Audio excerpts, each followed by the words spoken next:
हमने उनसे कह दिया कि हमने जो एहतजाज किया वो अपनी जगह है। अगर आप जमहूरियत को परवान दे चढ़ाना चाहते हैं तो हम पब्लिक अकाउंट्स कमेटी की मेंबरशिप लेंगे, आप हमें कमेटियों में जगह दीजिए। आज उस बात को कहे हुए भी 1.5 साल से ज्यादा हो गया, लेकिन उनकी तो कांपे टांगती हैं। उन्हें पता है तहरीक इंसाफ वाले आएंगे तो फिर वो बता देंगे, जैसे कि ऑडिट रिपोर्ट में आया कि प्रत्येक 1 करोड़ रुपए में धुलते हैं, और जो है और सर्फ जो है वो 6 लाख का आता है। और सिर्फ ये नहीं, पेंशन फंड का जब ऑडिट होता है तो 200 अरब से ज्यादा पेंशन फंड गायब होता है। और ये भी उन्हें पता है कि अगर हाईवे के मोटरवे के पैसे 4 अरब के दिए जाते हैं तो उसमें से आधे पैसे चोरी करके लोग ले जाते हैं। उन्हें पता है कोई पूछने वाला नहीं है सिवाय पाकिस्तान तहरीक इंसाफ के। इसे कि वो जो दूसरी जमात थी ऑपोजिशन की, वो तो अब पार्टनर्स इन क्राइम हो गए।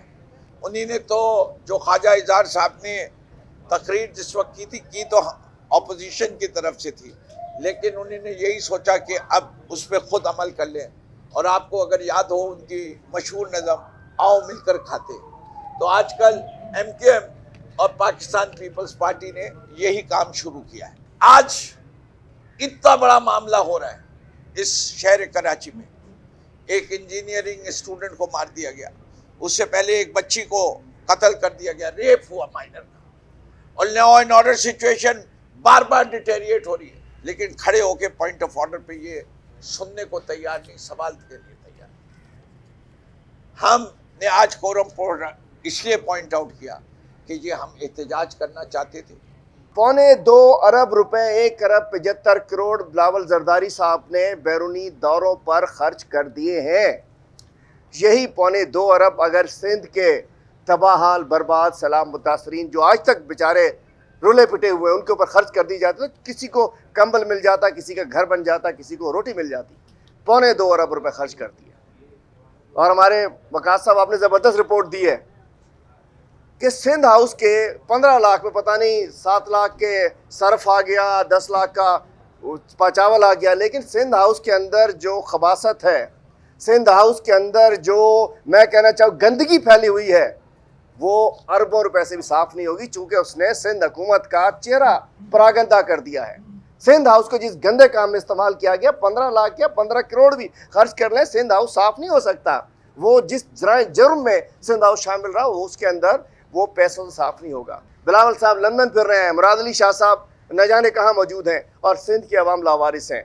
जंगल में, कच्चे में आप देख रहे हैं कि एक बच्चे के साथ ज्यादती की वीडियोस डाली जाती हैं, कच्चे में लोग अगवा किए हुए हैं। आज मलिक साहब की हमारे उनके ड्राइवर को अंदर पकड़ा हुआ है कच्चे में, और इस सब के जिम्मेदार कच्चे के डाकुओं के सरपरस्त ये पक्के के डाकू हैं जो अंदर बैठे हुए हैं, जो मिनिस्ट्रियों में बैठे हुए हैं, जो असेंबली में बैठे हुए हैं। और मैं कहना चाहता हूँ इस वक्त ये चूँकि सिंध हुकूमत भी इस क्राइम मिनिस्टर का के क्राइम्स में शामिल है, सिंध हुकूमत भी इस इम्पोर्टेड गवर्नमेंट में शामिल है, मैं समझता हूँ एक ही हल है, इलेक्शन कराओ, मुल्क बचाओ, दफ़ा हो जाओ, यही एक हल है। और इंशाअल्लाह कल हमारे कप्तान असम्बलियों के बारे में बड़ा अहम ऐलान करेंगे, और मैं समझ सकता हूँ इस मुल्क का एक ही हल है। अगर हमारी जानों का तहफ़्फ़ुज़ चाहिए, अगर हमें इज़्ज़तों का तहफ़्फ़ुज़ चाहिए, अगर इंसाफ चाहिए, तो अगला इलेक्शन चाहिए।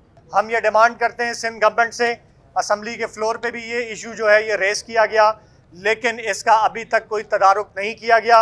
एजुकेशन मिनिस्टर सरदार शाह साहब से, चीफ मिनिस्टर मुराद अली शाह साहब से ये गुजारिश करते हैं कि बच्चों का ये जो इशू है MD कैट का, इसको एड्रेस किया जाए।